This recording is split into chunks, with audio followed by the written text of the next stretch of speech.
we'd like to offer the upholders of this status quo viewpoint yet another major challenge. In Western Australia, during the live telecast of Apollo 11 in 1969, many viewers in that region of Australia, including Una Ronald, were to have an extraordinary experience.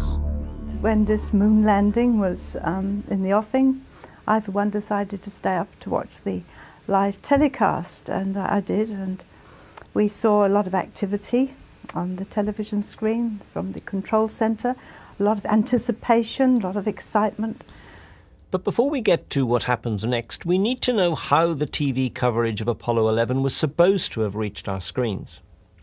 Just shortly before Armstrong stepped on the moon, you can actually see the switch take place where it goes from this stark black and white to a little better. And they stayed with the television signal from Honeysuckle Creek. So when Armstrong stepped on the surface of the moon, it actually came through Australia, but at the time it was reported as being through Goldstone. The voice came through Goldstone, but the TV pictures came from Australia. It appears that correct information was apparently withheld at the time as to what was supposed to be happening with Apollo 11's reception. But as I watched this person walking, a Coke bottle in the lower right quadrant of the screen, it seemed to be kicked over and rolled across.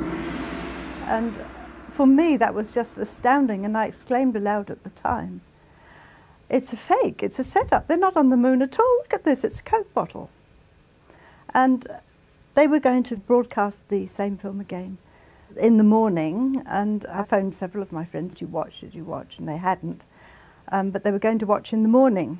And I waited, of course, to say, "Well, did you see it?" But it didn't happen. I watched the second telecast. There was no Coke bottle, which led me to believe at the time that it must have been edited out. I was convinced it was fake, but why? Why it should be faked? Why such a setup? 2 or 3 others of my acquaintance did see it. And furthermore, there were letters written to the West Australian newspaper. They mentioned the Coke bottle. And I waited for it to brew up. I thought, my goodness, there's going to be a glorious ding-dong here going on about this Coke bottle. But suddenly there was nothing at all. And I presume that those who saw it denied their own senses, as people will do.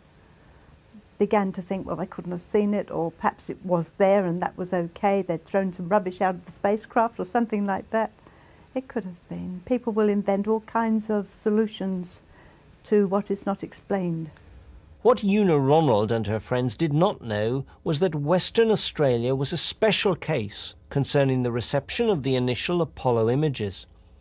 Contrary to the procedure for that continent set up by Honeysuckle Creek and Parkes, together with NASA and Australian TV, the Apollo 11 images were neither sent directly to Western Australia via satellite, nor was there a broadband link from Sydney in 1969.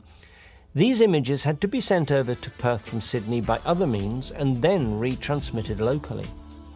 So for an engineer in the loop, aware of the hoaxed live TV coverage, there was motive for adding further additions to the scene.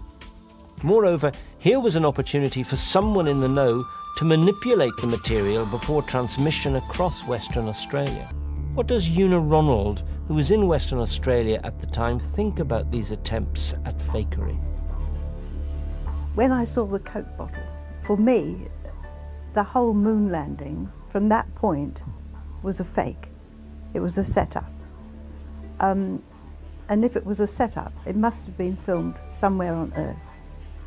And it would have been filmed, to my way of thinking, in America, at some lonely site, or alternatively in a huge indoor set, somewhere where they could be private, be secluded, be able to produce this quite passable picture of someone walking on the moon.